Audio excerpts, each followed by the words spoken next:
tout de suite. Voilà qui est fait. Alors, on va commencer par un petit sondage pour savoir qui est là ce matin. Oups. Alors, je le lance tout de suite. On est 29 participants à ce jour et on voulait savoir un petit peu d'où vous venez, les uns et les autres. Donc, voilà, vous avez devant vous les questions.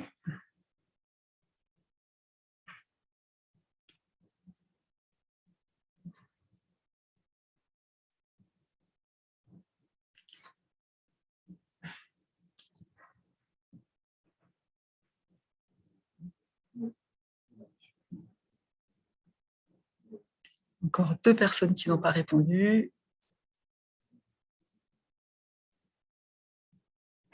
Et allez, je mets fin au sondage. Une personne.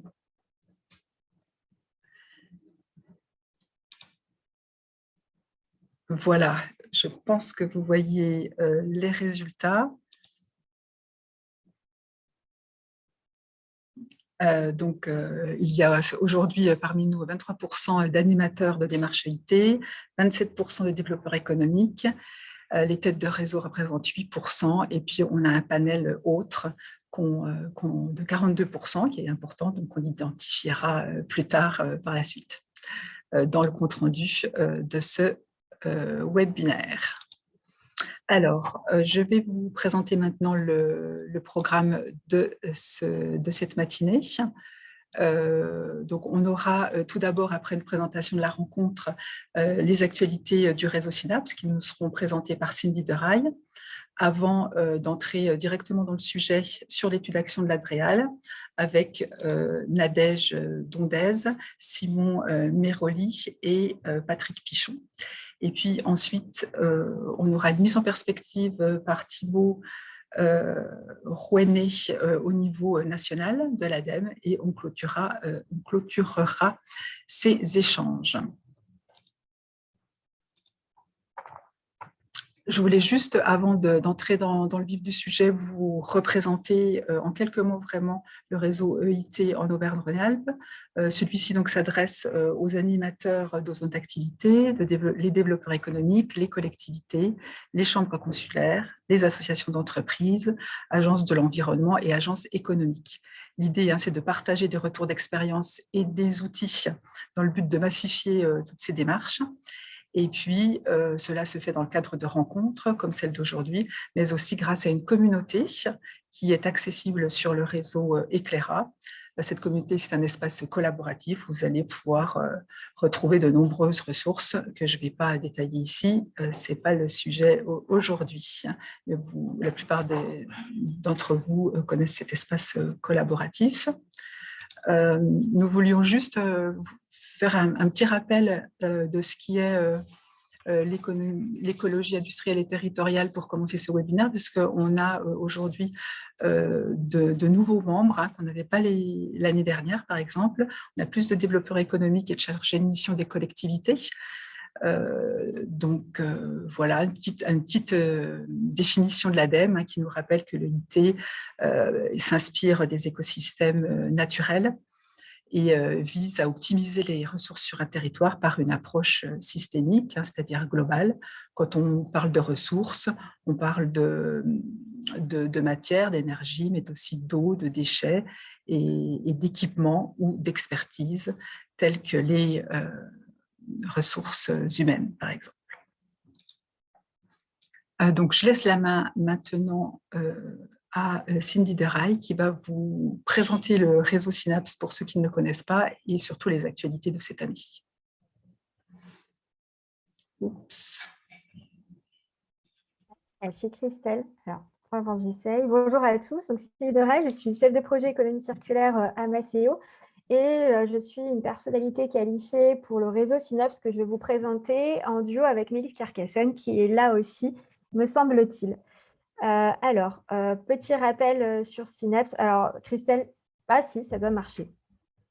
Je regarde le contrôle à distance, mais ça a l'air de fonctionner.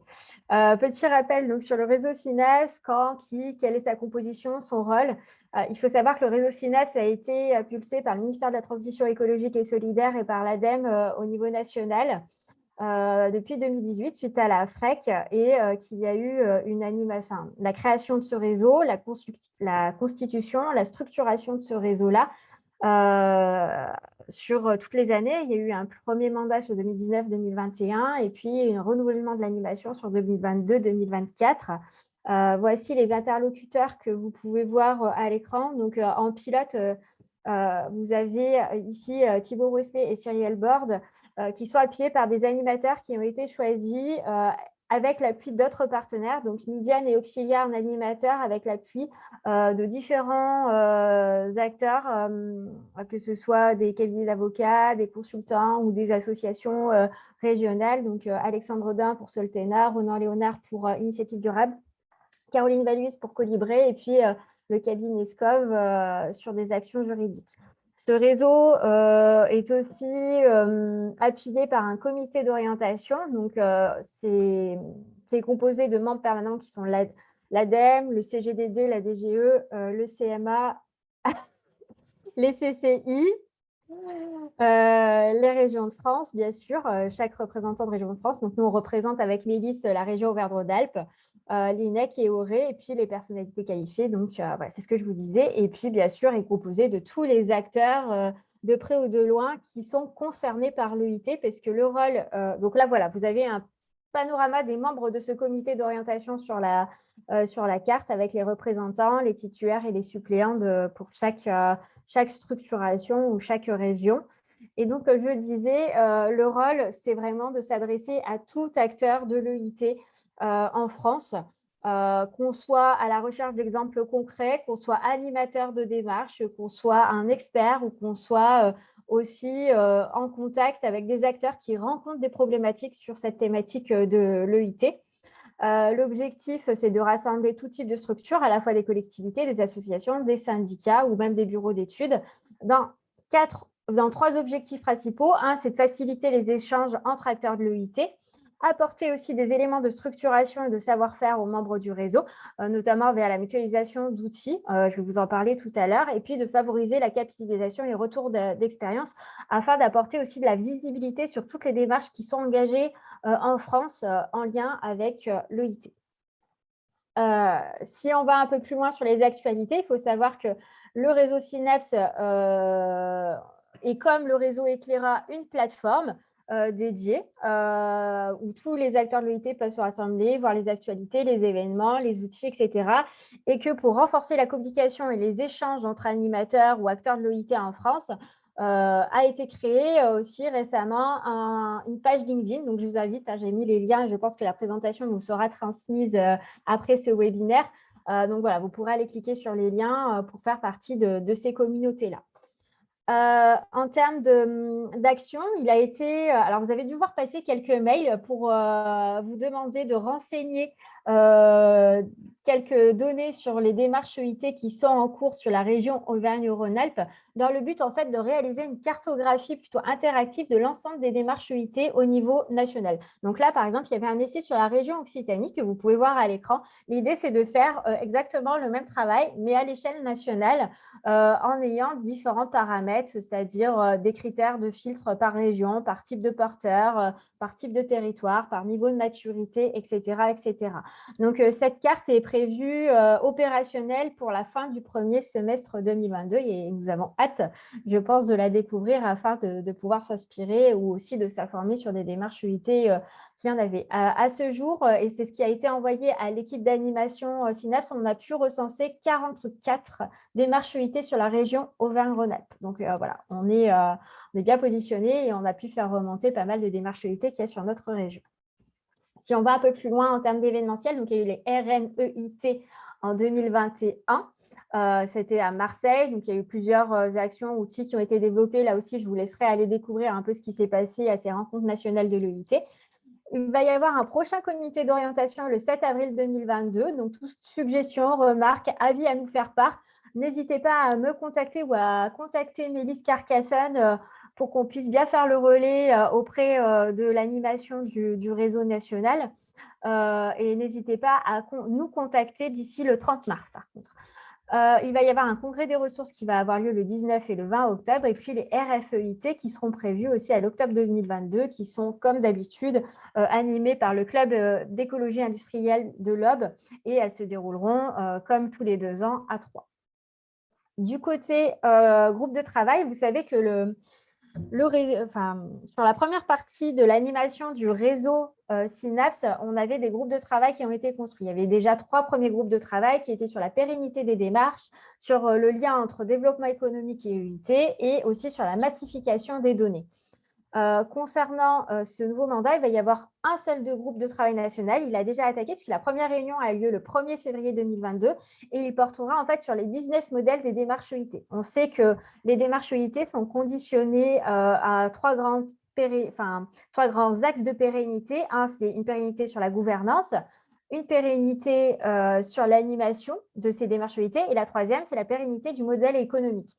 Et donc là, l'idée, c'est de créer un outil ou des outils opérationnels pour les animateurs UIT pour qu'ils puissent être accompagnés dans la pérennisation de leur démarche. On sait que les modèles économiques des démarches, au-delà des modèles financiers ou d'autres modèles de pérennité, c'est un des axes majeurs pour assurer cette pérennité. Et c'est aussi une opportunité de massifier les démarches, c'est-à-dire à partir de cas spécifiques, de faire remonter quelques idées. Donc, cette première séance de travail qui a eu lieu le 1er février 2022, on a eu à analyser 2 démarches EIT en France avec un modèle économique pour pouvoir proposer des modèles qui puissent s'appliquer selon la typologie de son territoire, selon le contexte actuel, etc., etc. Il va y avoir un prochain groupe de travail qui va être initié à la suite de la première séance, donc une deuxième séance, et elle devra se faire normalement sur le 2e semestre 2022. Donc, je vous passerai les infos pour les personnes qui sont intéressées de participer à ce groupe de travail national. Au-delà du groupe de travail, il est possible aussi d'avoir un appui juridique. Donc, il y a eu un appel à projet qui a été lancé fin 2021 par le réseau Synapse, puisqu'on a un cabinet d'avocats qui est spécialisé en environnement qui est mis à disposition. Il y a eu 2 sujets qui ont été retenus. Le projet du gravat en veux-tu, en voilà, c'est-à-dire que c'est un projet d'excavation de déchets inertes. Et il est piloté dans le 29, pour une mise en place de synergie justement et rencontrer les problématiques et comment on peut lever ces freins juridiques. Et enfin, un projet sur le réemploi ou la réutilisation locale. Alors là, ça a été un projet martiniquais qui a été retenu, notamment par l'association Entreprises et Environnement. Il faut savoir que les 2 lauréats bénéficient de 4 jours d'expertise juridique pour lever leurs freins qu'ils rencontrent et qu'il va y avoir un retour sur les préconisations des avocats sur ces 2 synergies qui feront l'objet de fiches de retour d'expérience afin de favoriser leur réplicabilité. Et c'est aussi un des sujets qu'on a aujourd'hui. Donc voilà, c'est des types d'exemples. Il va y avoir un 2e appel à candidature qui va être lancé pour septembre 2022 dans la poursuite de ce qui a été fait en appui juridique, notamment cette année. Et enfin, un dernier actu Synapse, et j'aurai terminé. On va avoir un développement de l'EIT à l'échelle européenne avec un réseau spécifique. Donc là aussi, je vous inviterai à aller regarder, je vous ai mis les liens. Pour accélérer en fait la mise en œuvre de démarches EIT à l'échelle d'un continent. Donc là, c'est la prochaine étape aussi d'agrandissement des réseaux. Et vous avez à disposition sur la plateforme Synapse une DocuTech. Il y a eu 2 derniers documents qui ont été postés. Donc, par exemple, un retour d'expérience sur la CCI du Var, sur la démarche PTSI. Et puis, on a eu quelques documents aussi sur comment construire son argumentaire pour mobiliser dans une démarche EIT. Donc, je vous ai mis les liens ici. N'hésitez pas à aller voir cette DocuTech parce que vous avez plein de ressources et d'outils qui peuvent vous être utiles quand vous voulez initier, lancer ou développer une démarche EIT sur votre territoire. Donc, je vous invite vraiment à aller voir cette DocuTech parce que c'est vraiment un centre de ressources intéressant quand on est animateur de démarche ou développeur éco et qu'on veut se lancer un peu sur une démarche d'EIT. Donc voilà sur l'ensemble du réseau Synapse. Si vous avez des questions, comme je disais, n'hésitez pas à nous contacter. J'ai mis mon adresse mail ici. Ou alors, vous pouvez nous contacter via le chat. Et puis, n'hésitez pas aussi à contacter Mélisse Carcassonne qui est présente aujourd'hui. Voilà. Merci beaucoup. Et Christelle, je te laisse la main. Merci. Voilà, merci Cindy. Du coup, il faut que tu lâches la main. Je sais pas. Voilà, c'est bon. Merci beaucoup. Donc, on va entrer maintenant dans le vif du sujet sur l'étude d'action sur l'EIT de l'Adréal et de l'ADEME. Et donc, je passe la main à Nadège qui commence. Et ensuite, c'est Simon Méroli, Patrick Pichon et Olivier Gillet aussi de l'ADEME qui pourront nous présenter différentes phases de cette étude. Bonjour à tous, Nadège Dondez. Moi, je suis chargée de mission économie verte, économie circulaire à l'Adréal Auvergne-Rhône-Alpes. Et donc, je vais introduire la restitution de l'étude d'action que nous avons conduite avec l'ADEME et la CCI de région. Alors, tout d'abord, je voulais m'excuser, je ne pourrai malheureusement pas participer à l'ensemble du webinaire pour des raisons de santé, mais je tenais à être présente pour donner quelques éléments de contexte avant de laisser la parole au CCI.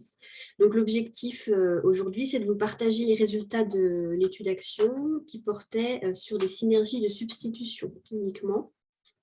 Et puis l'idée, c'est de vous présenter les livrables également pour vous donner envie de vous en saisir et pour faciliter la mise en œuvre de synergies dans vos territoires. Donc, quelques éléments de cadrage. L'étude d'action a été copilotée par l'Adréal et l'ADEME et menée en partenariat avec la CCI régionale et les CCI de Savoie, Nord-Isère et Lyon-Saint-Étienne-Roanne. Elle s'est déroulée entre novembre 2020 et février 2022. Donc, elle s'achève tout juste. Et les travaux se sont déroulés en 2 phases. Une première phase d'étude qui nous a permis de collecter beaucoup de matière sur les synergies mises en œuvre à l'échelle nationale et qui nous a aussi permis d'élaborer une méthodologie d'appui à l'émergence de synergies. Et puis une phase d'expérimentation de la méthodologie développée pour un flux donné. Donc, je ne dévoile pas tout de suite quel est ce flux. Si on passe à la diapo suivante, je voulais dire quelques mots de l'origine du projet. C'est un projet qui s'inscrit dans les objectifs du Commissariat général au développement durable au ministère de la Transition écologique, qui invite les territoires à mener des expérimentations pour lever des freins au développement de l'économie circulaire. Et il se trouve que, concernant l'EIT, on constate qu'il y a un frein, que l'EIT est complexe à mettre en œuvre et que ça peine à se développer, notamment sur les synergies de substitution. L'un des freins qui est souvent remonté est lié à la temporalité pour concrétiser la mise en œuvre d'une synergie, parce qu'une fois la synergie potentielle identifiée, il y a tout un travail très chronophage de clarification de sa faisabilité, technique, économique, organisationnelle, voilà, tout un tas de critères à prendre en compte et qui parfois font glisser l'intérêt en fait, qu'il y avait initialement pour la mise en œuvre de cette synergie. Donc l'intention de l'étude d'action, c'était de travailler à ce frein lié à la temporalité pour permettre une accélération de la mise en œuvre des synergies. Et pour cela, on a imaginé une méthodologie d'accompagnement à l'émergence des synergies fondée sur un recrutement ciblé des entreprises. Ce qui veut dire qu'on a en réalité fait 2 pas de côté par rapport à la définition de l'EIT qui vous a été donnée en introduction par Christelle. D'abord parce qu'on s'est concentré sur un flux unique, notamment dans la phase 2, et pas sur la mise en place d'un écosystème productif et l'optimisation des flux sur un territoire dans une démarche systémique. Et puis, deuxièmement, parce que les démarches couramment mises en œuvre s'appuient souvent sur la méthode PNSI qui consiste à réunir les entreprises d'un territoire et à identifier les flux présents pour en déduire des synergies potentielles. Là, on partait du postulat inverse, on allait chercher de manière ciblée des entreprises qui pouvaient être intéressées de travailler sur le flux en question. Donc, la finalité en fait, de l'étude, c'était de montrer qu'en ciblant un flux et en recrutant de manière proactive des entreprises détenant ou utilisant ce flux et répondant à un certain nombre de critères qu'on a identifiés pendant la phase 1, on pouvait accélérer la mise en œuvre d'une synergie de substitution. Et puis l'idée, c'était quand même de revenir à l'EIT à partir de ce premier succès pour faciliter la mise en place d'une démarche EIT autour de ce premier exemple sur un territoire. Alors, pour tester cette hypothèse, je crois qu'on peut passer à la diapo suivante. Voilà, pour tester l'hypothèse, l'étude d'action a comporté 4 étapes. Une première étape de parangonnage qui s'est faite à l'échelle nationale pour identifier les synergies mises en œuvre et puis identifier celles qui fonctionnent bien. Une phase ensuite de caractérisation des synergies les plus prometteuses et de détermination de leurs conditions de réussite. Ensuite, on a identifié le potentiel régional de réplicabilité des synergies. Et puis enfin, l'idée, c'était d'expérimenter la méthodologie élaborée en amorçant la réplicabilité d'une synergie choisie. Donc, je vais maintenant laisser la parole à la CCI. Je voulais juste préciser que l'objectif aujourd'hui, ce n'est pas de rentrer dans le détail des synergies étudiées, mais de vous présenter l'esprit de la démarche, les résultats obtenus, comment il est possible de se saisir de ces résultats qui seront mis à votre disposition d'ici quelques temps. Et puis, vous dire aussi qu'il faut bien avoir en tête que si l'objectif de l'étude, c'est bien de favoriser la réplicabilité des synergies, les outils notamment qui seront présentés ne peuvent pas être applicables en l'état. C'est toujours, chaque situation est toujours propre à un territoire, à des entreprises particulières. Et donc, ces outils, ils ont vocation à constituer un premier niveau d'analyse, en fait, qui permet de déterminer si une étude de faisabilité plus poussée semble pertinente ou si il est possible d'abandonner à ce stade l'idée de la synergie. Et puis, vous dire aussi que dans la mesure où c'était une étude d'action avec une phase d'expérimentation, on a donc eu une phase de test de cette méthodologie qui a permis d'ajuster les outils et la méthodologie élaborée. Et puis aussi qui a permis de tirer des enseignements par rapport au postulat de base dont on était parti. Voilà, je laisse maintenant la parole à Simon Méroli. Tout à fait, qui a pris normalement le contrôle de l'écran. Donc, oui, bonjour Simon, à tous. ça doit être bon. Je vais essayer. Ça fonctionne, formidable. Donc, bonjour à tous. Donc, oui, Simon Méroli. Donc, moi, je suis positionné à la Chambre de commerce et d'industrie de la Savoie, à Chambéry. Et donc, on œuvrait, toute l'équipe de Savoie œuvrait sur ce projet, mais pour le compte de la CCI d'Auvergne-Rhône-Alpes. Et donc, on s'est occupé de la première phase du projet, qui consistait à étudier tout ce qui existait au niveau national, à étudier, caractériser les synergies qu'on a pu identifier et d'appliquer un principe d'entonnoir et aboutir à la synergie qu'on allait expérimenter dans la deuxième phase du projet. Alors, je commence par la partie de recensement au niveau national. Ça a été la partie la plus fastidieuse, en tout cas à notre niveau. On a pour cela utilisé toutes les sources d'informations publiques qui existaient. Il y en a beaucoup, on en a identifié plus de 200, publics et accessibles, hein, c'est-à-dire qu'on a, on a cherché vraiment sur tous les réseaux, on les a listés, hein, tous les réseaux qui existaient, toutes les communications, les différentes CCI également, beaucoup de CCI investis dans ces projets-là, les différentes régions également de France. On a identifié beaucoup de contacts territoriaux, beaucoup d'animateurs, et on a comme ça collecté, je dirais de manière basique, hein, dans un tableau, toute synergie de substitution uniquement, hein, qui pouvait nous intéresser. Alors, ce tableau nous a permis d'identifier 126 synergies. On verra un peu tout à l'heure à quoi ça ressemblait. Mais surtout, on a déjà à ce niveau-là commencé à caractériser les synergies. C'est-à-dire qu'on a appliqué une quarantaine de critères qui consistaient à définir le projet, à définir les entreprises qui donnaient et celles qui recevaient. Est-ce qu'il y avait des étapes de transformation? Est-ce qu'il y avait des données économiques, environnementales? Évidemment, tout ce qui était notion de contact, de source d'information. pour pouvoir, derrière, nous, au niveau du comité de pilotage du projet, pour nous positionner, pour sélectionner ou pas ces différentes synergies. Sur la deuxième phase du projet, on s'est également intéressé aux données au niveau régional. Alors pourquoi au niveau régional? Évidemment, parce que pour pouvoir étudier la manière de reproduire sur notre région, il fallait déjà qu'on puisse savoir ce qu'on avait fait déjà chez nous, première chose, et puis aussi commencer à collecter les besoins sur le territoire. On a lancé une enquête régionale sur les entreprises et les sujets qu'elles voulaient partager. Et aussi pour préparer la deuxième phase, pour commencer à identifier des zones d'activité où on pourrait avoir justement de l'intérêt par rapport à différents types de synergies. Et aussi également pour préparer un paramètre important par la suite qui est pour nous le potentiel régional en termes de reproduction. C'est-à-dire que pour reproduire, il faut qu'on ait un vivier d'entreprise, il faut qu'on ait de l'intérêt, il faut qu'on ait des enjeux associés.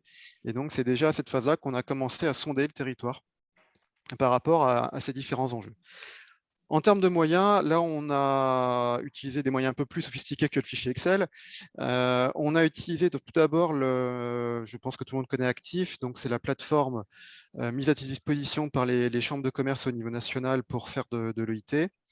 Et dans le cadre de ce recensement de besoins, on a créé pour la première fois dans notre région une licence partagée auprès de tous les membres, de tous les partenaires de ce projet, qui nous a permis de collecter et de réunir de manière partagée les entreprises qui s'engageaient, en tout cas qui voulaient partager des flux pour entrer dans une synergie au niveau régional.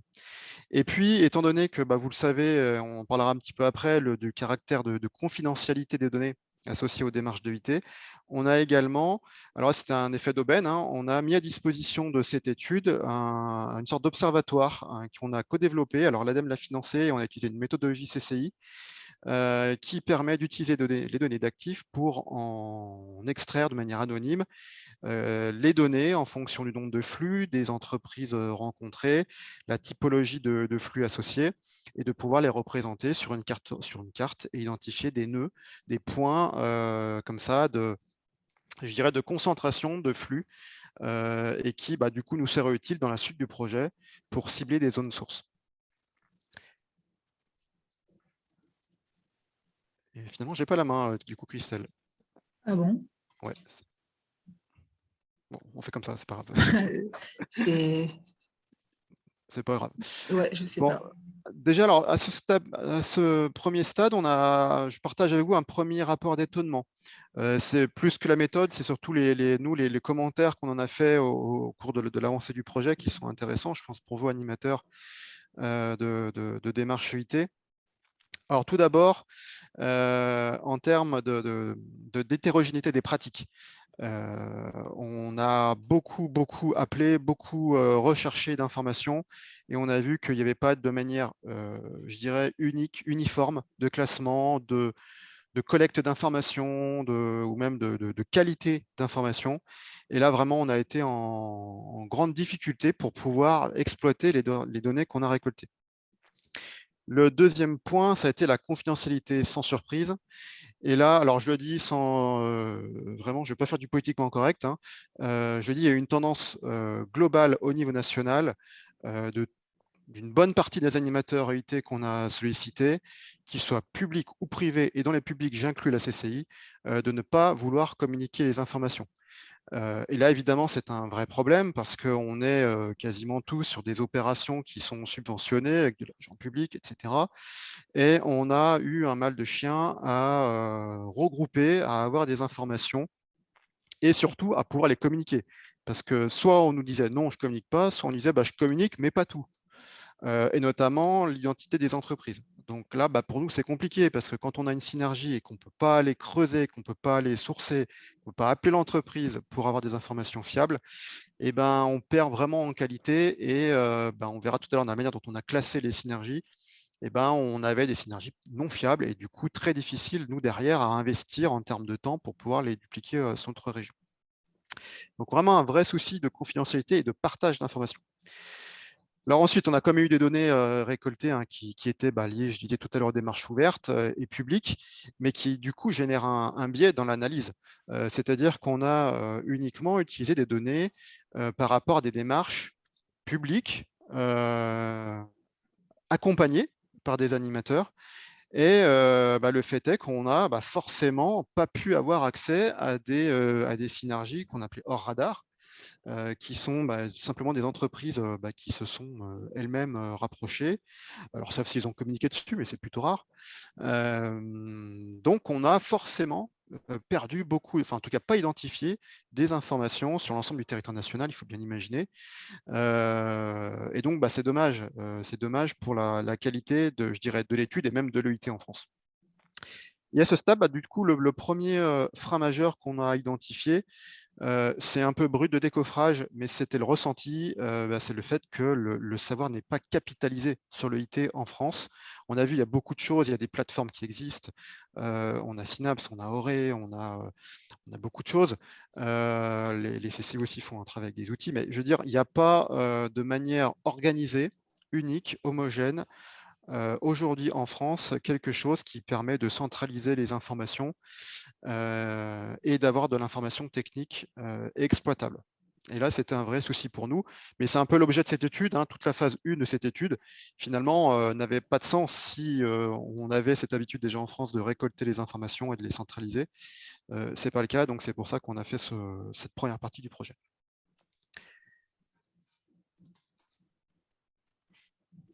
Alors, ensuite, on est arrivé, donc je vais entrer un peu dans le détail progressivement. Donc, comme je le disais, la première phase de l'étude, on a identifié 126 synergies en France. Alors, impossible de vous les lister, évidemment. Vous aurez certainement un fichier par la suite qui sera communiqué avec une liste du coup non exhaustive de ces synergies. Alors, je dis en France, on a même poussé un peu le bouchon un peu plus loin, on est allé un petit peu aussi en Europe. Hein, sur les 126, il y en a quelques-unes qui sont européennes parce qu'elles étaient assez intéressantes et il y a déjà eu des projets en lien qui nous semblaient intéressants en tout cas d'intégrer dans la même logique. Mais donc 126 synergies identifiées. Vous voyez ici les mots-clés, je ne vais pas entrer dans le détail parce qu'il y en a un peu de toutes sortes. À ce stade, ce n'est pas utile. Mais surtout, une première analyse, une première segmentation de ces synergies en 4 types. Encore une fois, c'est c'est très très théorique, c'est une approche qui n'est pas scientifique, mais on va dire que c'est notre point de vue par rapport à la première estimation sur ces 126 synergies. Donc 4 types. Des synergies, alors tout d'abord, composées de flux qu'on pourrait qualifier de standards, c'est pas péjoratif, mais on va dire des flux pas chers et grand public, type du carton, du big bag, les palettes, les grands classiques, donc les matériaux standards qu'on trouve dans l'EIT. La deuxième catégorie, c'était plutôt avec des synergies de flux industriels. Donc là, on n'est plus sur des gros volumes, on est sur des notions économiques et environnementales beaucoup plus fortes, évidemment sur des activités spécifiques, voire même de niche, et du coup avec un potentiel de reproduction qui est un petit peu plus compliqué. Et puis la troisième, donc les synergies avec des tierces parties. Alors là, c'est à la fois un souci et en même temps source d'opportunité parce qu'on a identifié beaucoup de synergies où classiquement, hein, pour nous, synergie de substitution, c'est entre un acteur A et un acteur B. Mais très souvent, on s'est rendu compte qu'il fallait quelqu'un au milieu. Alors, soit un bureau d'études, soit un animateur, soit même une entreprise qui crée une activité de transformation, de transport, d'adaptation du flux, en tout cas d'un facilitateur. Donc, autant c'est intéressant d'avoir ce type d'activité, autant du coup, on est très, très dépendant. Si on n'a pas ce type d'acteur, la synergie n'existe pas. Et puis aussi, le fait d'avoir un acteur tiers, c'est souvent aussi l'acteur qui est dépendant, enfin qui fait que la synergie est possible. Et si cet acteur ne veut pas communiquer, ou ne pas, en tout cas, reproduire sa synergie, on va dire qu'on ne peut rien en faire.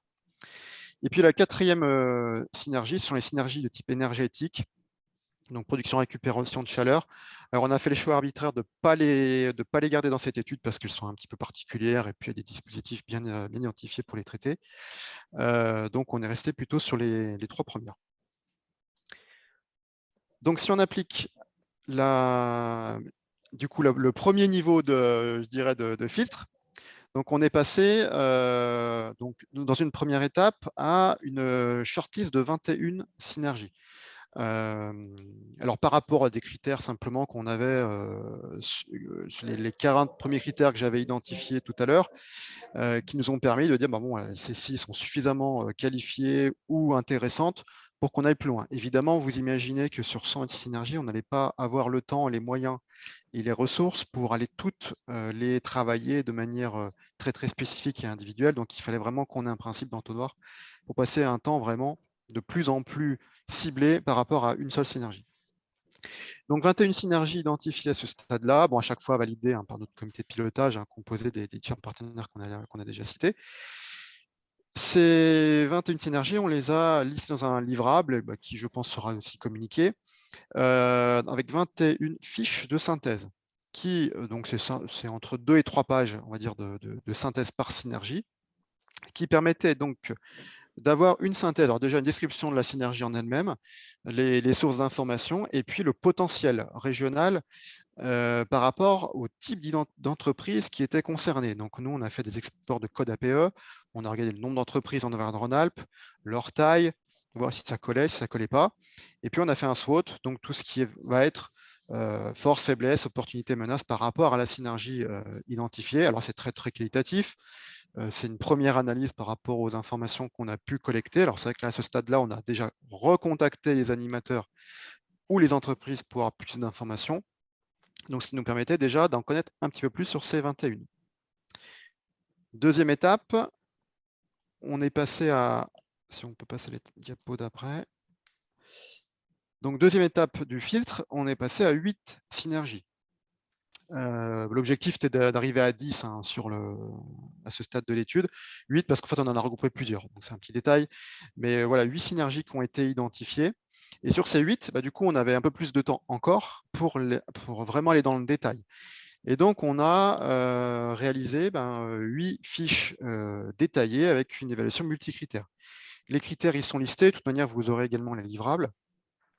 On a eu donc une évaluation par rapport à la présence ou non de tierces parties, un facteur d'innovation, un facteur environnemental, un facteur de reproductibilité, une notion sur l'investissement nécessaire qui peut être aussi un point bloquant, le potentiel régional, la fiabilité des informations, et puis la valeur ajoutée de notre étude. C'est-à-dire que bon, il y avait des sujets qui, même s'ils étaient intéressants, bon, nous, dans le cadre de notre étude qui durait quelques mois, en phase expérimentale, on ne pouvait pas se lancer, on n'a pas le sujet de la temporalité, se lancer dans des synergies complexes à identifier et à mettre en œuvre, ou sinon parce que simplement les démarches soit étaient déjà identifiées, soit en cours, et notre plus-value n'était pas certaine.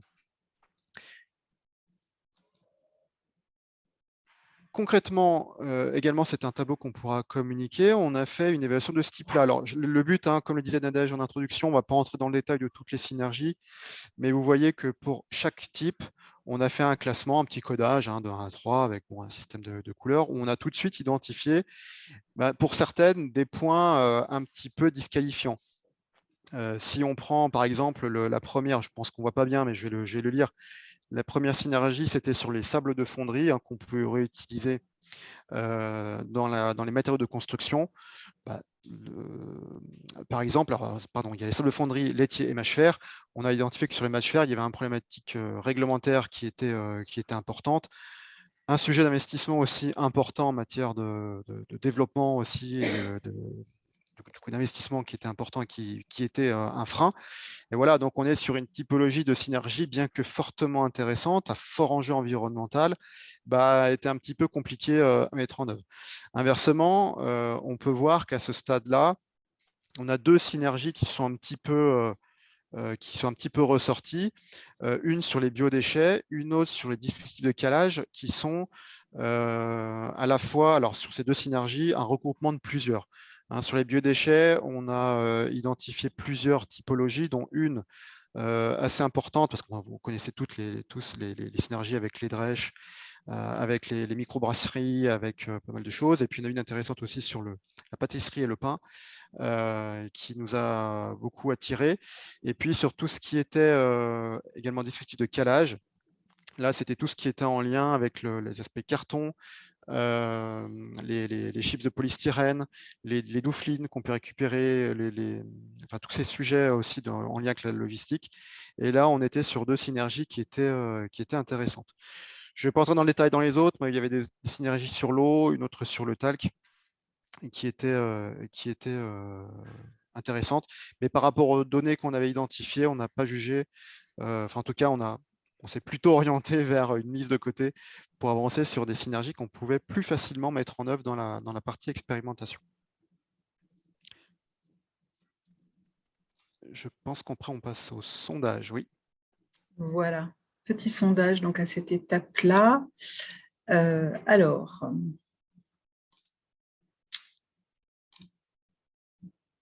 je reviens. Voilà, 2 petites questions qui vont apparaître. Donc, parmi les flux caractérisés dans l'étude, certains sont-ils présents dans vos zones? Et si oui, un échange entre 2 entreprises du territoire a-t-il déjà été identifié?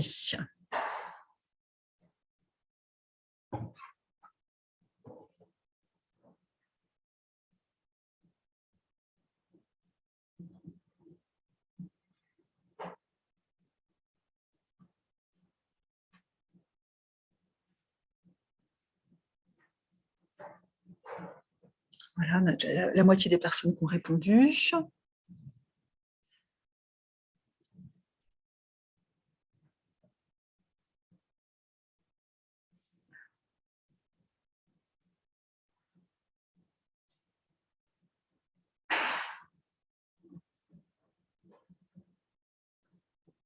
arrive petit à petit. Allez, je vous laisse encore quelques secondes pour répondre.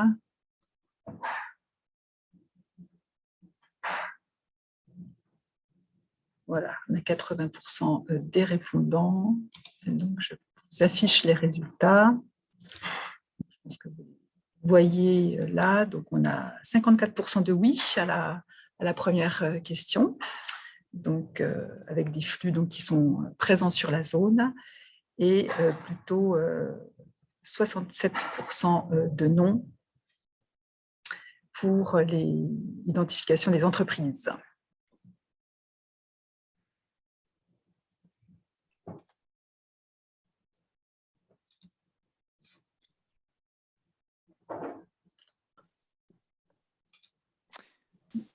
Avant de passer à la suite, juste avant, hop là.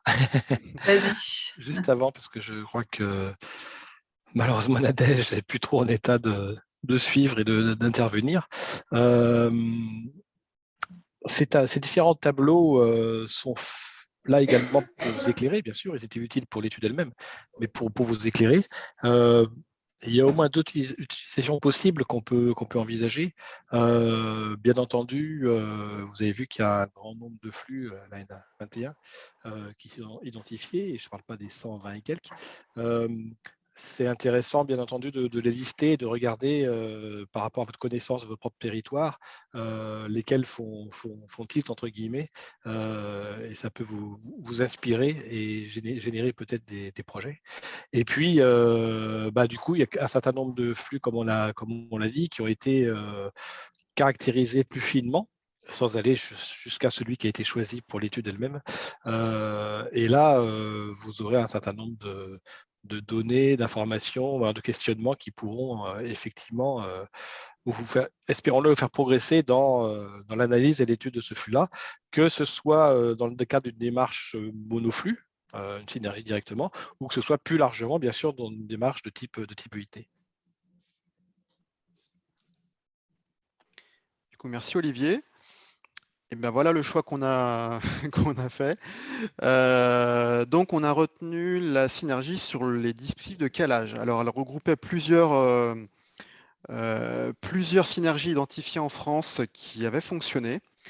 Donc l'idée, juste pour la décrire très rapidement, de cette synergie, c'est de pouvoir récupérer grosso modo des cartons, des douflines. Douflines, c'est un peu le truc qu'on voit à droite, hein, la 3e photo, pour en fait les rebroyer ou pas, et les utiliser pour caler le contenant de dispositifs à envoyer, donc dans des cartons, pour les protéger, plutôt que d'acheter les chips que tout le monde connaît ou d'autres équivalents, et donc d'éviter d'avoir des déchets de cette manière-là et d'acheter de l'air, on va dire, avec ces chips.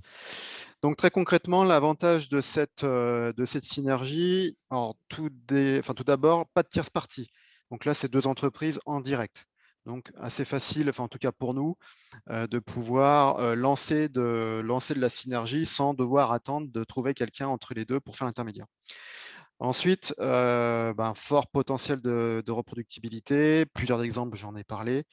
Peu d'investissement également, parce qu'on peut, en fonction de la mise, la forme du carton de la Doufline, on peut le remettre en l'état ou simplement, entre guillemets, on verra que ce n'est pas forcément simplement, le broyer et le réutiliser avec une mise en forme qui va bien. Peu d'investissement nécessaire, c'est encore une fois, à ce stade-là, je dirais, c'est abordable, mais ça reste comme un investissement à réaliser si on veut le broyer. Un fort potentiel régional parce qu'on a identifié une liste d'entreprises également importante qui pouvaient être concernées. On va voir aussi que c'est difficile après dans la partie expérimentale d'aller identifier les bonnes entreprises au bon moment qui ont tout ce qu'il faut pour que ça se reproduise. Et puis une valeur ajoutée de l'étude d'action parce qu'on était sur une échelle de temps qui était raisonnable par rapport au temps et aux moyens qu'on avait à allouer. Et donc, voilà, on a dit go, on y va. L'autre intéressante, vous l'avez vu sur les biodéchets qui nous a aussi pas mal intéressé, sur la partie cimenterie également, le réemploi aussi de la partie, on ne voyait pas tout à l'heure à l'écran, de tout ce qui était en lien avec les fenêtres PVC, avec la filière qui existe aussi sur le BTP. Si on passe à la diapo d'après. Donc, comment ensuite on a procédé d'un point de vue méthodologique?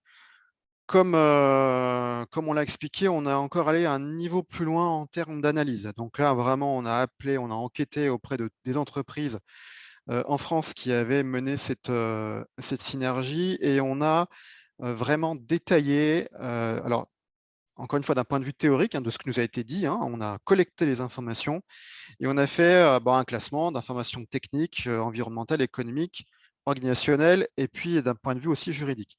Très concrètement, ça veut dire qu'on a caractérisé les matériaux qui étaient concernés, la distance entre les entreprises pour que ça puisse fonctionner. On est sur des flux, vous l'avez vu, peu chers par rapport à d'autres. Donc, il faut qu'on soit sur des distances courtes. Voilà, par exemple, il faut qu'on ait du stockage, il faut qu'on ait quand même un petit peu de transport. Donc, plutôt une préco pour qu'on reste sur des entreprises d'une même zone d'activité ou en tout cas de manière assez proche. Potentiellement un broyeur, j'en ai parlé. À l'époque, on pouvait même imaginer des aides tremplins. Un paramètre de formation, en tout cas d'accompagnement du personnel, parce que s'il y a un broyeur, il faut expliquer comment ça marche, il faut mettre à jour un document unique, il faut former le personnel, enfin, c'est pas comme ça anodin. D'un point de vue environnemental, on a qualifié le gain environnemental, l'impact également, donc fait que ça s'équilibre, l'investissement, le gain économique, pareil. Et puis après, comment il fallait faire pour mettre ça en place. Une fois qu'on a fait cette partie de l'étude un peu plus détaillée, vous aurez aussi ce livrable. On a pensé à vous, c'est-à-dire en tant qu'animateur EIT, si vous identifiez une synergie de ce type-là, et puis donc aussi pour nos collègues qui ont continué par la suite dans la partie expérimentation, l'idée c'est de fournir une checklist, parce que ce n'était pas de partir avec le bottin, avec toutes les informations dans un rapport de typage, et de chercher comme ça devant l'entreprise. Donc l'idée c'est d'avoir, je dirais de manière simple, un recto verso avec les principales questions à se poser pour retenir ou en tout cas plutôt exclure des entreprises qui ne pourraient pas rentrer dans ce type de synergie. On a vu pour nous, on a identifié de manière encore une fois théorique 2 types d'enjeux. Des prioritaires avec la proximité, le stockage, les quantités nécessaires pour que ça marche. La motivation de l'entreprise, très important, parce qu'on est à ce stade, en tout cas, sur des synergies avec peu d'impact économique, mais donc il faut qu'on ait une entreprise qui identifie tous les enjeux associés pour que ça puisse également l'intéresser, et puis des enjeux secondaires sur le transport, les aspects réemploi économique, etc., et conditionnement.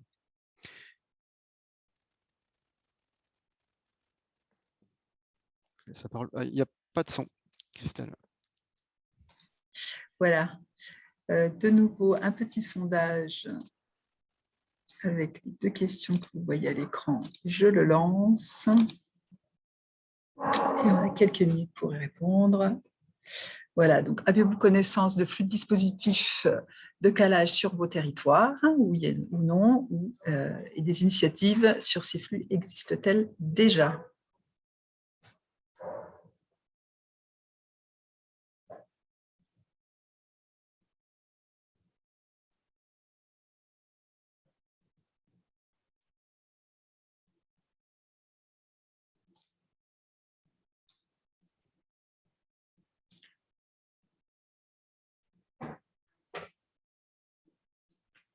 On est à 74% de taux de réponse, encore quelques secondes.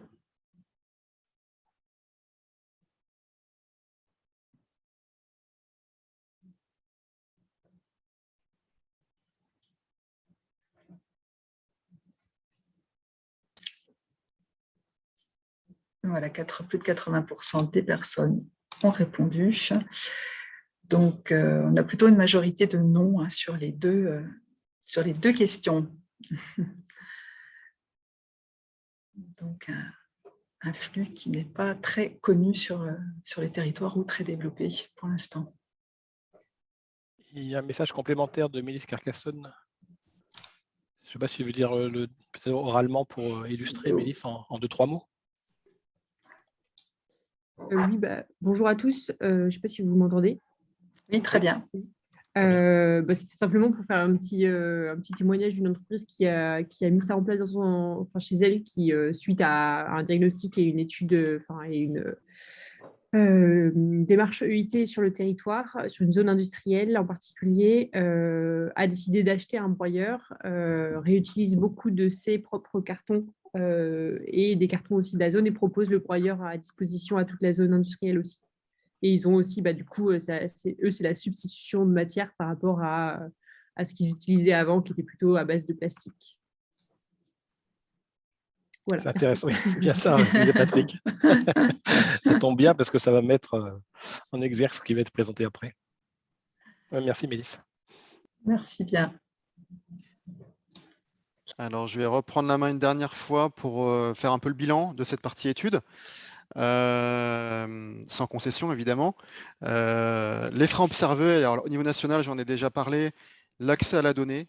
Très concrètement, ça a été une galère sans nom, hein, d'avoir des informations sur ces différentes synergies. Donc là, vraiment, on a un point de progrès phénoménal, hein, si on veut rendre l'EIT beaucoup plus accessible. Les questions sur les tierces parties, on en a parlé. Donc, le fait que les tierces parties parfois maîtrisent et même contrôlent des synergies. Donc, comme je dis, c'est bien. Et à la fois, c'est un frein si on veut développer. Si certains sujets sont vraiment maîtrisés et uniquement maîtrisés par des spécialistes du sujet et qui ne souhaitent pas, pour des raisons de business, de maîtrise d'un sujet, ne veulent pas le partager. Donc, ça se comprend. En tout cas, c'est un sujet.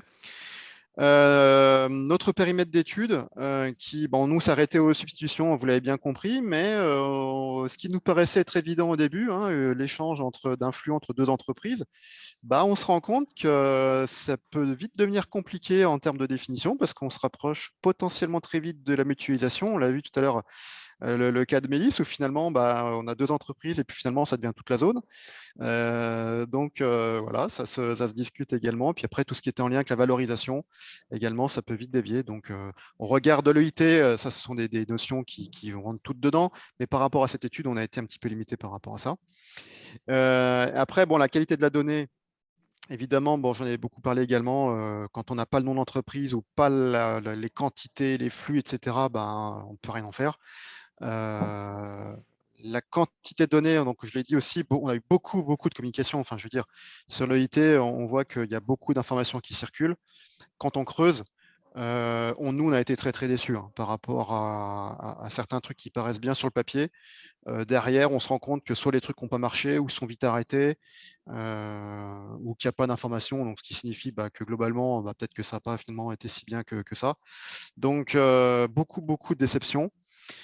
Tout ce qui est capitalisation, centralisation de données, j'en ai également parlé. On est beaucoup d'acteurs, de réseaux, d'animateurs sur les territoires.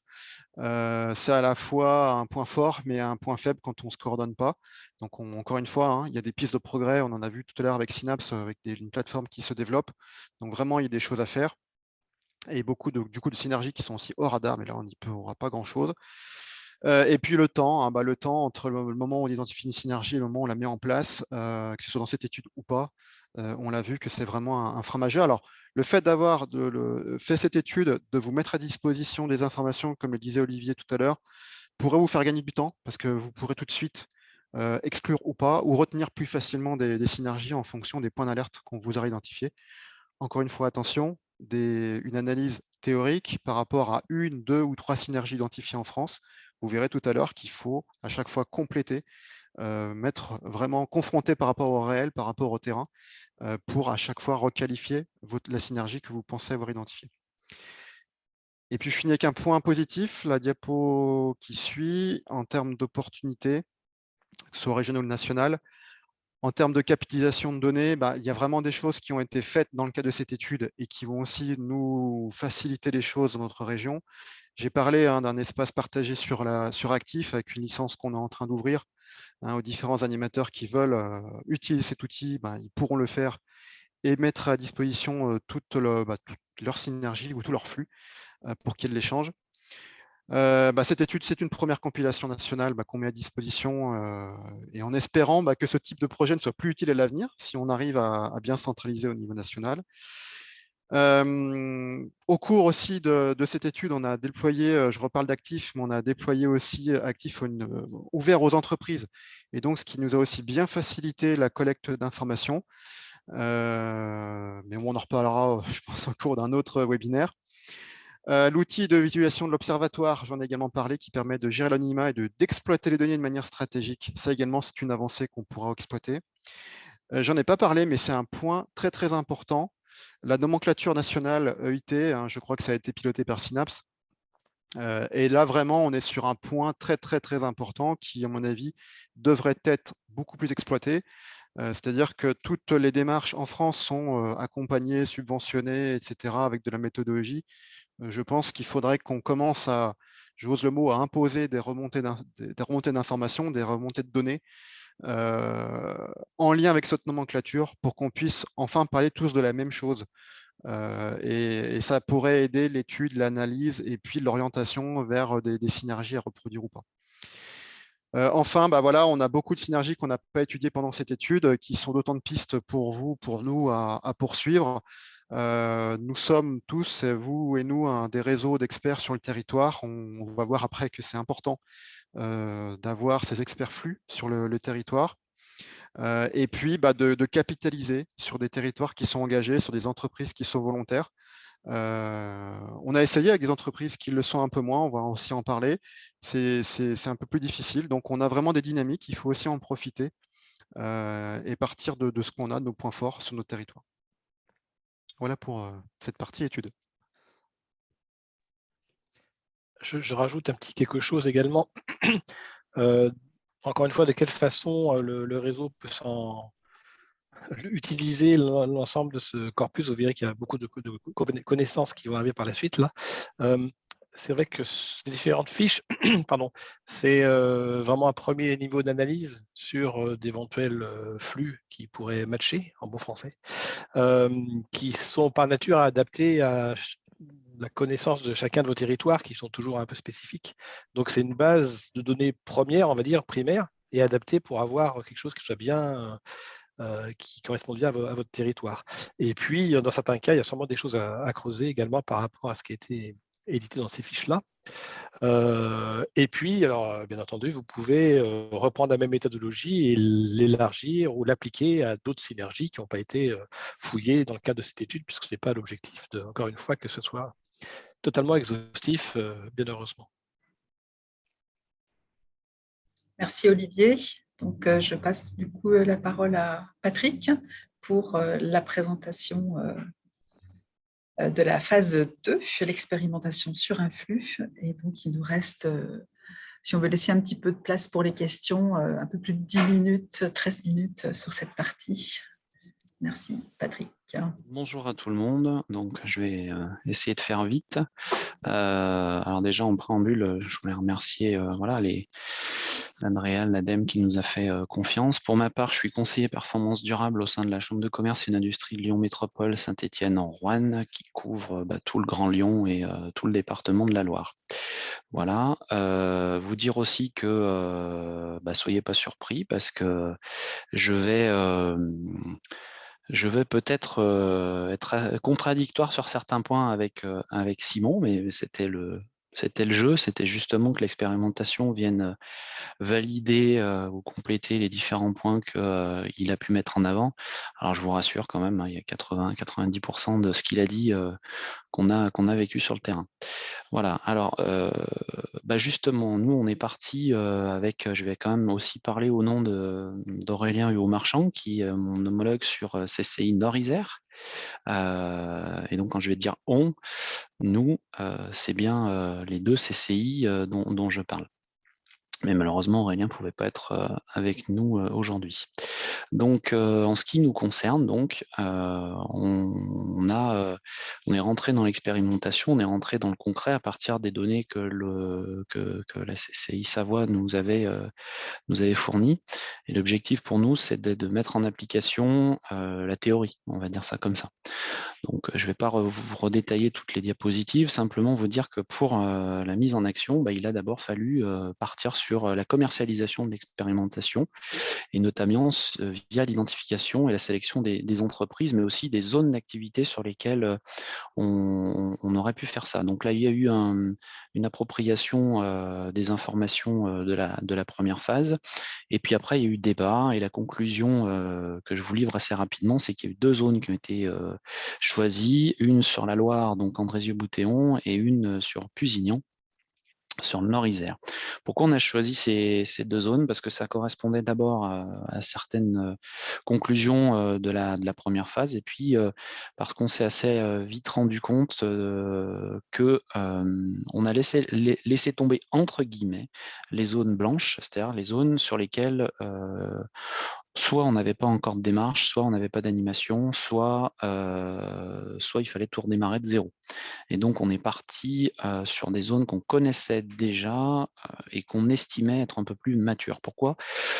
C'est pas qu'il faut laisser à l'abandon là où il ne se passe rien, c'est simplement que, vu l'échelle de temps dont on disposait pour faire l'expérimentation, il fallait absolument être rapide et pragmatique. L'autre raison pour laquelle on a fait ça, je ne vous cache pas qu'on était en plein épisode de Covid, et notamment de confinement à répétition et de pic d'épidémie, ce qui nous a très très très fortement contraints, parce que quand vous perdez les ressources en face, c'est un petit peu compliqué, mais voilà, on peut retirer aussi une leçon de cette problématique, c'est que, et ça je vous le livre comme ça, et c'est quelque chose que vous réutilisez plus tard, c'est qu'une démarche de ce type ne doit jamais être attachée à une personne dans une entreprise. C'est-à-dire qu'en fait, on se rend vite compte que quand on est attaché à une personne et pas à la structure, lorsque vous perdez la personne, vous perdez la démarche. Voilà, donc ça, c'est un vrai enseignement que certains devaient peut-être sous-tendre, mais je vous confirme bien que c'est bien réel. Donc, il faut arriver au-delà d'une personne qui sera en charge de la démarche ou de l'intérêt ou de la sensibilité de cette personne-là dans l'entreprise. Il faut assez rapidement monter dans les strates hiérarchiques et de décision pour ancrer et pérenniser ces démarches-là. Donc, je vous disais maturité de la zone, par exemple, sur Andrézieux, que je connais plus du coup. On s'est appuyé sur des acteurs locaux. Donc ça, c'est l'autre enseignement, c'est que, au-delà de mettre en place de façon microscopique des synergies entre les entreprises, c'est quand même beaucoup plus facile quand on a des acteurs tierces. Alors, je vais le redéfinir, l'acteur tiers, parce que moi, j'ai eu une approche un petit peu différente de ce que, du coup, Simon pouvait exprimer sur la tierce partie. En tout cas, on a eu des appuis. On a eu des appuis par des clubs d'entreprise, pour ne pas les citer, le club actif. On a eu des appuis par Saint-Étienne Métropole. Donc là, je m'adresse directement aux développeurs et aux développeuses économiques qui pourraient être avec nous. C'est super important qu'on travaille ensemble pour aller convaincre les entreprises, pour détecter justement les différentes entreprises qui seraient susceptibles d'intégrer ces démarches-là. Et j'ai envie de dire que mon propos prend d'autant plus de poids que j'ai vu les résultats des sondages et où j'ai vu que la majorité quand même avait une méconnaissance partielle des flux et des entreprises susceptibles d'eux. Ce travail en collaboration nous a permis d'avancer beaucoup, beaucoup plus vite en croisant les contacts, en croisant les informations et voilà, en travaillant vraiment ensemble. Et puis le PIL sur le Nord-Isère qui a été aussi un acteur important. Oui, merci Olivier de la précision dans l'espace de conversation, c'est des homonymes.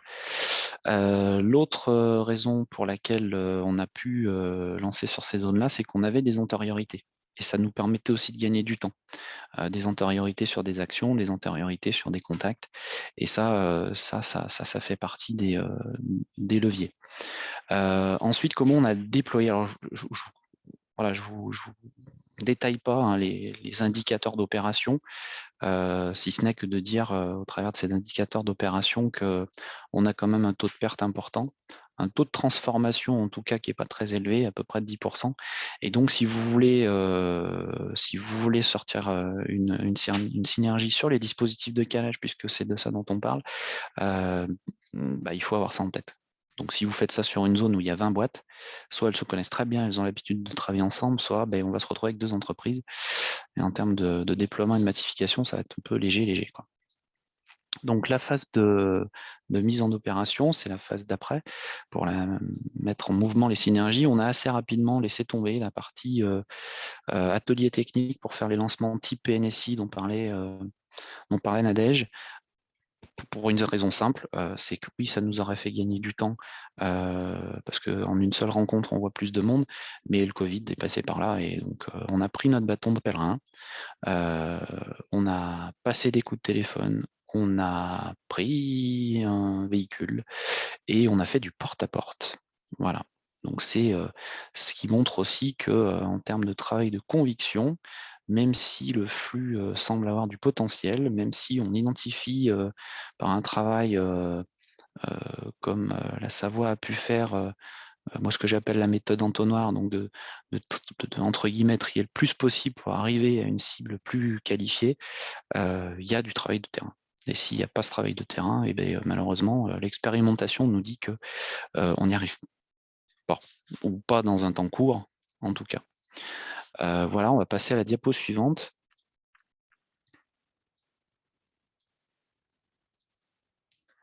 Donc l'identification des entreprises, elle a été faite grâce à la phase précédente. Par contre, on s'est assez vite rendu compte qu'en ayant choisi des cibles particulières par des codes APE, on n'arrivait pas à notre nombre et qu'il fallait assez rapidement élargir. Donc j'ai envie de dire que sur ces dispositifs de calage, il ne faut pas se priver de voir large. Alors, ce n'est pas le propos de l'expérimentation et de la synergie des synergies qu'on a pu faire, mais je vais vous donner un exemple. Au départ, on n'avait pas intégré un certain nombre de professions. Et par exemple, moi, sur la zone d'Andrézieux-Boutéon, alors après des semaines et puis des visites et des visites, je me suis rendu compte qu'on détectait un flux sur les dispositifs de calage entre un menuisier et un vendeur de meubles. Donc vous voyez, ça n'a strictement rien à voir. On n'est pas sur des codes équivalents. Et il s'avère que chez le vendeur de meubles, on avait des mousses qui pouvaient servir au menuisier pour caler ses fenêtres. Mais ça, c'est quelque chose qu'on n'avait pas du tout identifié au départ dans les codes. Donc, ne vous privez pas d'élargir, donc de partir peut-être sur une cible particulière, mais assez rapidement d'élargir. Vous redire ce que je vous ai déjà dit, actionner les contacts directs, reprendre les antériorités, ça c'est juste essentiel. Sur le choix des zones, prioritairement, et je pense que c'est plus facile pour démarrer, ça fait une vitrine derrière, partir sur des zones où on a une dynamique territoriale. Et je vous vous en ai parlé, parce qu'on a des acteurs, parce qu'on a des relais, parce qu'on a des entreprises qui sont habituées à travailler ensemble. Et en tout cas, tout de suite et rapidement, pour mener un travail sur un court terme, pour reprendre l'idée que si on allonge le délai, les synergies se perdent dans le temps. Nous, ça nous a paru compliqué de partir sur des zones blanches. Voilà. L'autre utilité de la mise en action, c'est qu'on a dû travailler sur l'argumentaire et on s'est rendu compte d'une chose, c'est qu'il fallait le faire évoluer en fonction des coûts de gestion, des problématiques d'approvisionnement matière et de la conjoncture. On parlait des cartons tout à l'heure.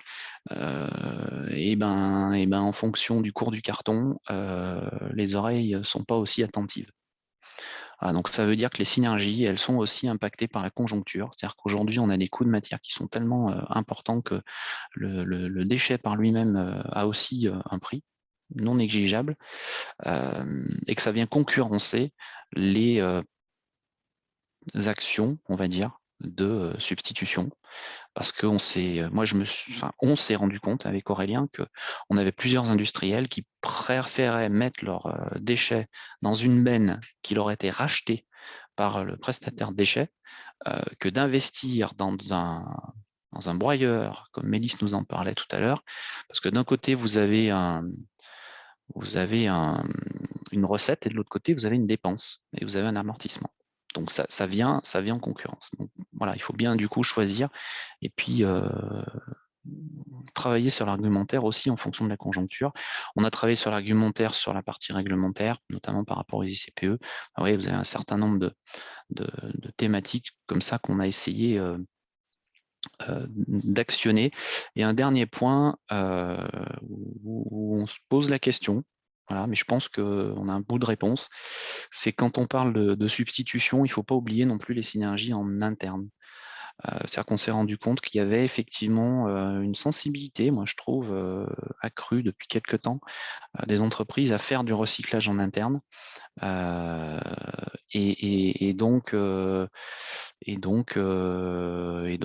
substitution de dispositifs de calage par des matières qui auraient été sortantes dans l'entreprise, et du coup ça boucle en interne, et je trouve que ça, il y a une sensibilité importante.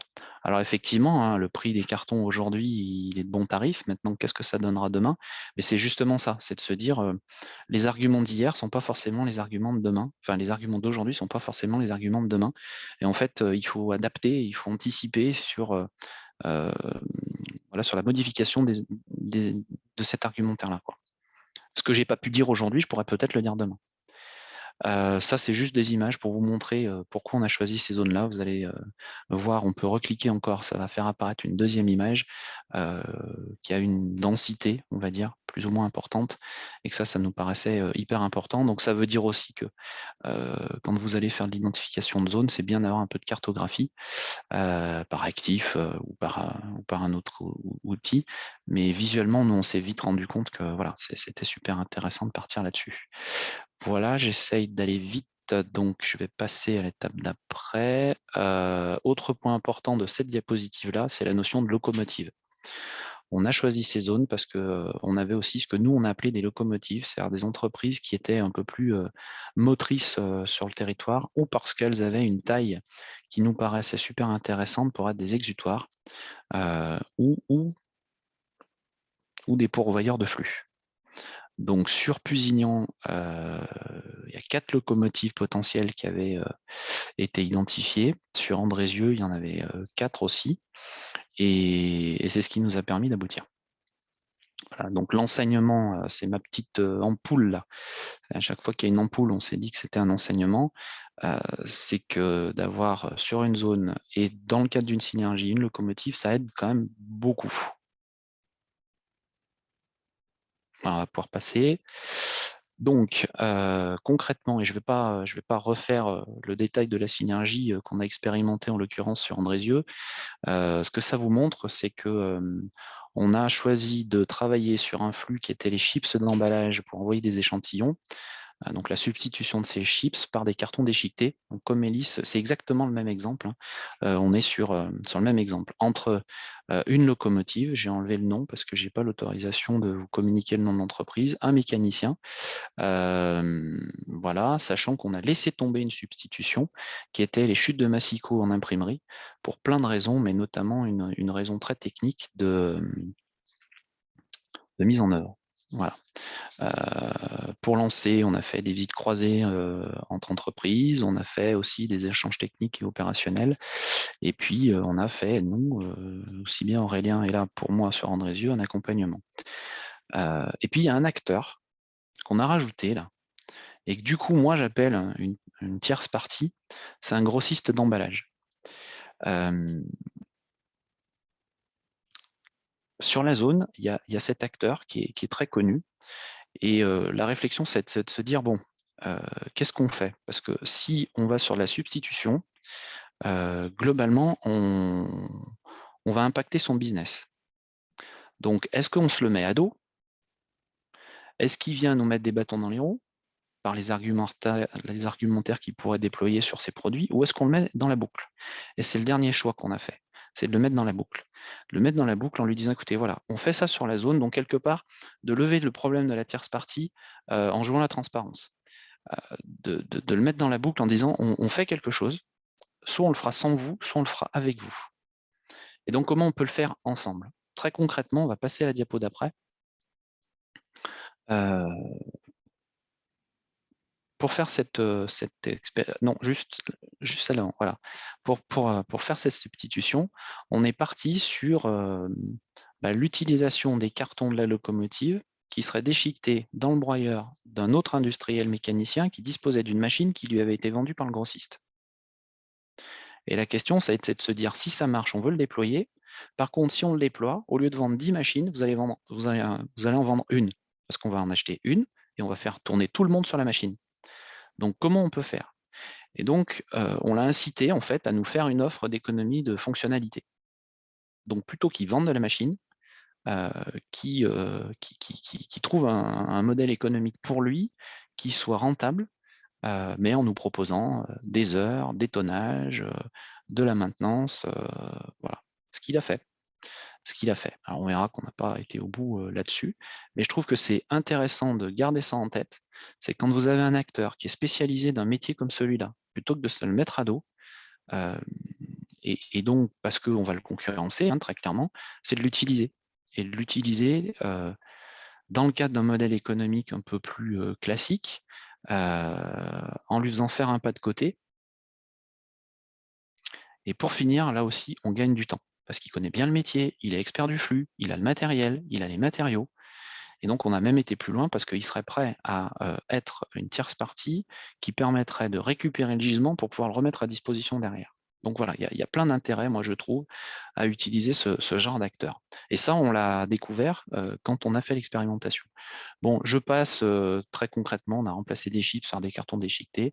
Sur le principe, c'est pas très compliqué.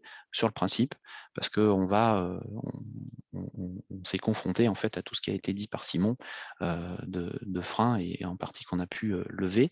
Voilà, on va passer à la diapo d'après, qu'on va évacuer assez rapidement parce que en fait, on s'est projeté dans un modèle où il y avait plein de relations possibles entre la locomotive, le mécanicien, tous mes pavés, toutes mes petites bulles, c'est un réseau d'entreprises. Donc, c'est l'exemple de Mélisse qui disait, nous, on a quelqu'un qui a mutualisé l'équipement pour plusieurs.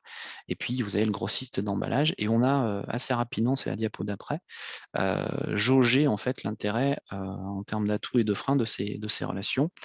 Donc la seule qui au final serait OK, c'est la relation entre deux entreprises pour finir, qu'elles soient locomotives ou pas, et sur une mutualisation de matériel, il reste encore des freins, notamment des risques matériels et des risques humains, et un risque aujourd'hui vécu par l'entreprise qui met à disposition son matériel, c'est la confidentialité.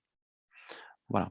Donc, qu'est-ce que ça dit? Ça dit que cette relation enfin, non seulement elle a du potentiel, mais si on lève quelques freins, elle peut se mettre en place assez rapidement.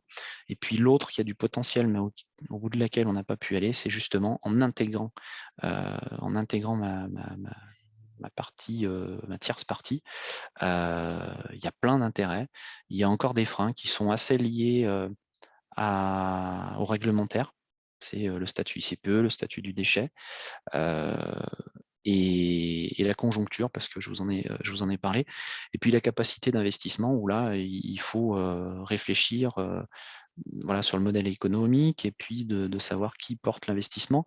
Et moi, voilà, je trouve que c'est super intéressant, parce que, encore une fois, on a un spécialiste métier, qui peut développer une nouvelle offre, on a un opérateur professionnel, on a aussi une proximité, ça c'est super important. L'acteur, il est sur le territoire dans un périmètre de 5 km, pas plus. On peut développer de l'économie de fonctionnalité, on favorise l'écosystème local, et en plus, on a un transport qui est relativement simple. Voilà, Cindy, très court la durée de l'expérimentation. On a eu très peu de temps, parce qu'il a fallu qu'on fasse ça sur 2 mois et demi, entre les Covid, les absences des uns, des autres cumulées. Donc, on a vraiment eu très peu de temps. Ça a réussi à se concrétiser sur la fin de l'année 2021, début d'année 2022. Et je remercie d'ailleurs l'Adréal de nous avoir accordé un délai supplémentaire. On va juste passer à la diapo d'après. Je suis désolé, je vais très vite, mais donc là, je vais essayer de vous présenter ce qui a été fait sur le Nord-Isère, donc grâce à des contacts directs, grâce à des visites croisées, grâce à des accompagnements directs. Il y a 2 entreprises qui ont été, il y a deux sites qui ont été visités grâce à des contacts directs et des interlocuteurs qui se connaissaient. Et malheureusement, l'expérimentation nous a montré sur cette zone-là qu'il n'y avait pas de potentiel sur les calages dits classiques. Je fais juste une parenthèse, une aparté. On parle depuis tout à l'heure de dispositifs de calage. On s'est aussi rendu compte que ce n'était pas un flux, que c'était une fonction. Et la nuance, elle est importante, parce que l'expérimentation, elle nous a montré que sur une fonction, les entreprises avaient des réponses différentes. Et on le redira tout à l'heure en termes d'enseignement, c'est-à-dire que si on raisonne par filière, on pourrait imaginer que sur une filière, à partir du moment où on a la fonction dispositif de calage, on a la même solution. Et en fait, l'expérimentation nous montre l'inverse. C'est que chaque entreprise a une solution qui lui est propre. Alors, il y a des similitudes parfois. Mais donc, la notion de dispositif de calage, il ne faut pas s'en arrêter là. Il faut aller plus loin dans la connaissance du flux. C'est quelque chose que je dirais tout à l'heure aussi, c'est que pour mettre en place ces expérimentations, il faut, c'est ce que nous, l'expérimentation nous montre, et ce qui était un petit peu dit par Simon, il faut un expert de flux. Voilà.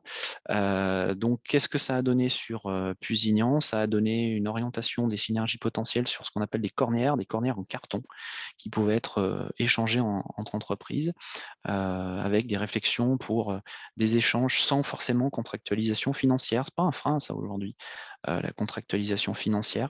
Il y a une ouverture d'esprit dans les entreprises qui comprennent bien que quand on commence à s'occuper du coût complet du déchet, ce n'est pas forcément utile de contractualiser financièrement. Par contre, ça peut être possible parce qu'on a un transport relativement simple, donc ça dit la même chose que sur Andrézieux, qu'on peut lever le statut du déchet si on a un transport inférieur à 500 kg, ce qui veut quand même dire qu'en termes de déploiement et de massification, le statut du déchet reste un problème, quoi. C'est un vrai gros souci.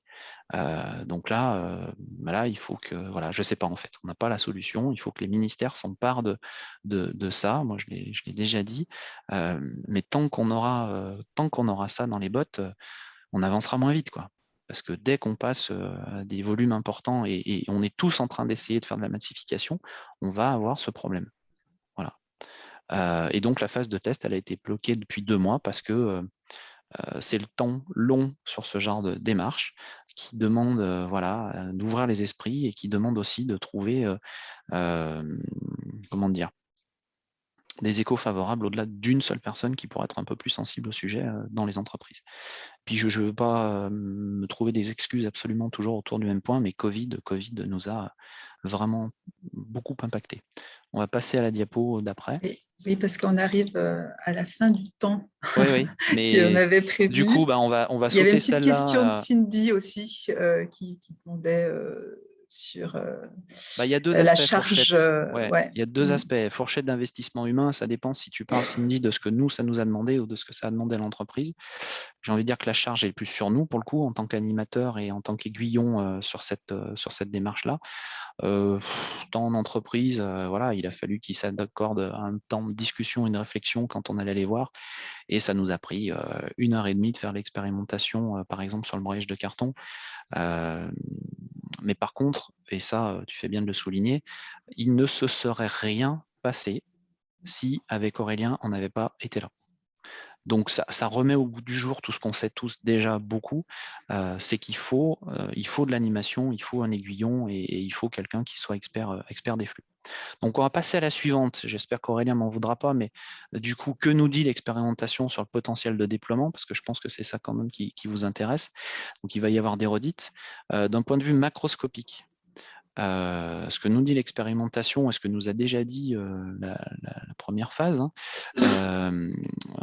notamment dans les critères de reproductibilité, c'est qu'il nous faut une zone mature.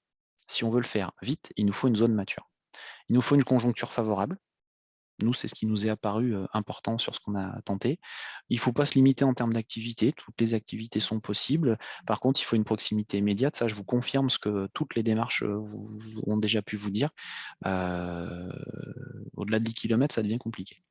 Il faut déjà, pour accélérer les choses, un réseau au-delà des personnes. Sinon, il faut le créer.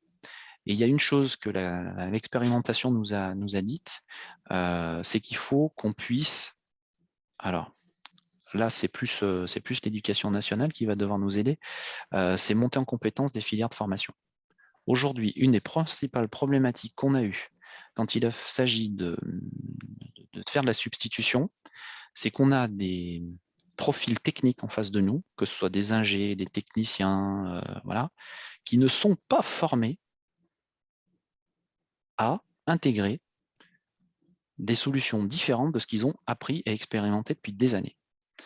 Et ça, aujourd'hui, on en a parlé plein de fois, il faut que les écoles d'ingé, il faut que les écoles de techniciens s'ouvrent à ça. Donc, je sais que ça commence un peu, voilà, mais il faut que, typiquement, il y ait des projets, il y ait des projets. Alors, je crois que j'ai vu Valérie dans la liste, qui est très en avance sur le sujet, pour le coup, et qui pourra peut-être témoigner, mais il faut vraiment que ça suive derrière, quoi. Parce que nous, on a un vrai problème, c'est que quand on arrive en disant on pourrait, on nous répond je sais pas faire. Et en plus, j'ai pas envie de le faire. Ou oh là là, mais techniquement, comment on va faire? Et je pense que de mettre en action déjà la nouvelle génération qui arrive là ou en formation continue, hein, ça va nous aider. Hein, parce que là, pour le coup, on a un vrai souci. Bon, le système financier et de comptabilité qui n'est pas adapté, ça malheureusement, je ne vais pas pouvoir faire grand-chose pour le moment. Voilà. Et d'un point de vue microscopique, pour mettre les entreprises en relation entre elles, c'est une entreprise mature ou qui est en recherche d'opportunités. C'est un acteur tiers. Je vous en ai déjà donné un exemple, une locomotive. Ce qui est en rouge, moi, ça nous paraît plus important. Il faut que ça soit une réponse à un enjeu. Tant qu'il n'y a pas un enjeu pour l'entreprise, on est sur la bonne volonté, on est sur le test, on est sur... Donc voilà, il y a un moment, il faut en faire un enjeu pour l'entreprise. D'un point de vue macroscopique, je vais me focaliser que sur le rouge parce que j'ai Christelle qui va me faire les gros yeux. Ça y est, ils sont faits. Voilà, la contractualisation d'un flux financier qui est influencé par les fluctuations de prix, ça peut être et à la fois un frein et une opportunité. Et puis, ce qui est super intéressant, c'est qu'on a découvert des flux supplémentaires au-delà de ce qui avait été identifié. Parce que ce que je ne vous ai pas dit, c'est que ce qui fait gagner du temps, c'est tout ce que Simon vous a raconté avant, c'est que plutôt que de partir dans tous les sens, de se focaliser sur un flux en particulier et de creuser ce flux-là. Mais une fois que vous avez le pied dans la porte, en fait, on a découvert plein d'autres choses derrière, et surtout les entreprises étaient en capacité de nous écouter. Donc, moi, j'ai vécu du PNSI, on partait dans le général, puis on essayait d'aller dans le particulier, et là, on a fait l'inverse. On est parti du particulier, et on s'est donné la possibilité de réouvrir sur autre chose, et ça nous fait gagner du temps. Voilà. Et puis, je pense qu'il y a une dernière diapo. Voilà, donc quelle suite à donner pour transformer l'essai? Déjà, en gros, c'est qu'on a un potentiel très intéressant, y compris en promotion de solutions internes, sur ce flux-là en particulier. Donc, je vous rappelle les sondages où, a priori, il n'y a pas une grande majorité qui connaît les flux. Et ben, il va falloir creuser, vous allez voir, vous allez découvrir plein de choses super intéressantes. Et pour y arriver, il va nous falloir des contrats types pour couvrir les risques, mais Synapse est en train d'y travailler, on nous l'a dit. Il faut du temps expert flux pour accompagner les boîtes. Nous, il ne nous est pas apparu d'argumentaire standard. Voilà. Par contre, il nous a apparu important d'avoir quelqu'un qui a la connaissance transversale de différents métiers, parce qu'aujourd'hui, vous avez des techniciens qui connaissent très bien leur métier, mais qui sont incapables, le mot incapable est un peu fort, ne le prenez pas au pied de la lettre, mais incapables de se projeter dans l'utilisation de flux de leur métier dans un autre métier. Je vais vous prendre juste une anecdote. L'autre jour, j'étais chez un imprimeur qui avait un bac de 750 litres de papier type Kraft qui venait en protection de ses clichés, qui partait en DIB. Ah, ils savaient exactement comment il faut les mettre en œuvre, etc. Mais ils étaient incapables d'imaginer qu'il y a un autre métier qui puisse les utiliser, qui puisse les acheter pour aussi faire de la protection ou du calage, par exemple, de pièces mécaniques. Et ça, si vous n'avez pas quelqu'un qui connaît plusieurs métiers à la fois, bah, c'est difficile de créer de la transversalité. Voilà, et donc après, bah, le modèle économique, on en a parlé en introduction. Aujourd'hui, c'est compliqué de faire tourner une synergie simplement, entre guillemets, j'exagère, d'échanger des cartons.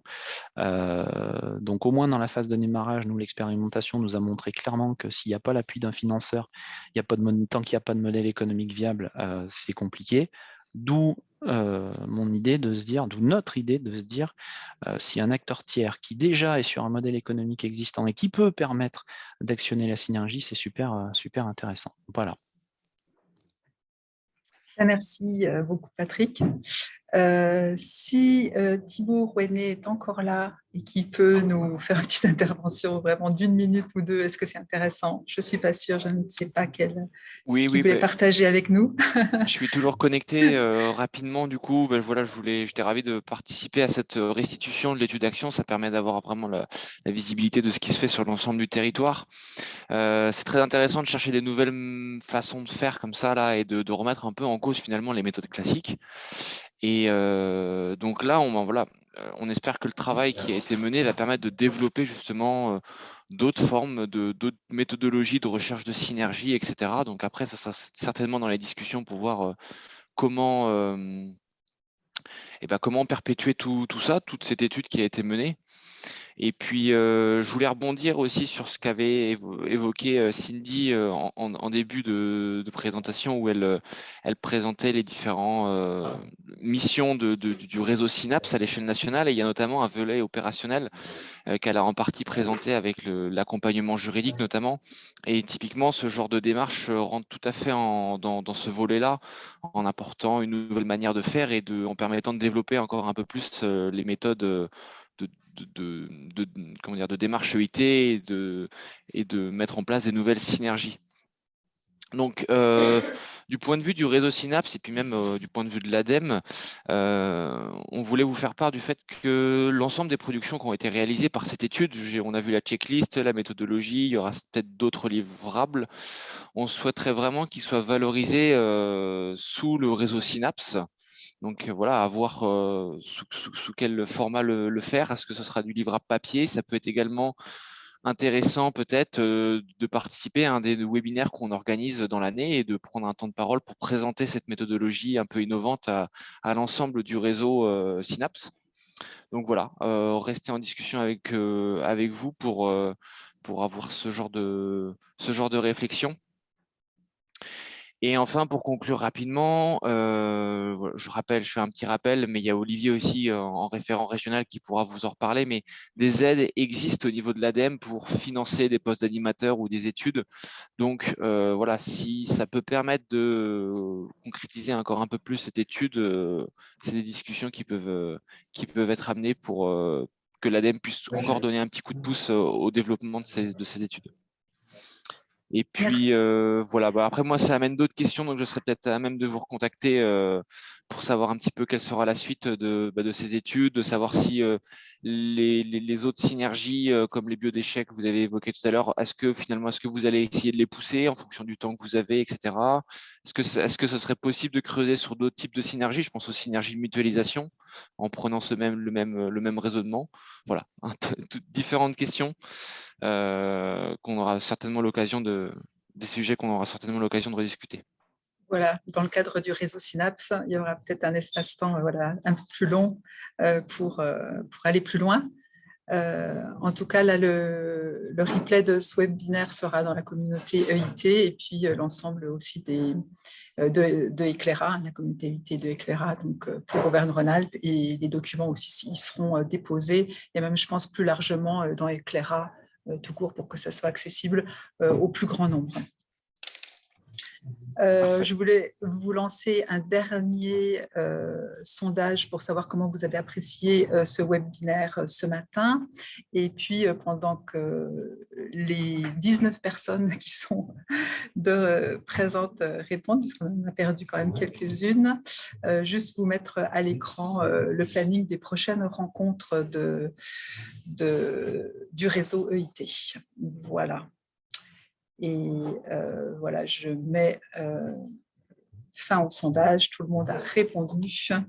Et voilà, un moment qui a été très apprécié, puisqu'on a 61% des personnes qui ont trouvé ce moment très intéressant et 22 personnes ce moment intéressant. Voilà, et merci beaucoup à tous pour votre application, pour vos présentations. C'était vraiment très intéressant. Et puis, on se retrouve donc pour le prochain webinaire au mois de mai, le 5 mai, qui sera sur le sujet EIT et filière agroalimentaire. Vous recevrez des nouvelles là-dessus très prochainement. Bonne journée. Je vous remercie. Au revoir. Bonne journée à tous. Merci. Merci. Bonne journée à vous.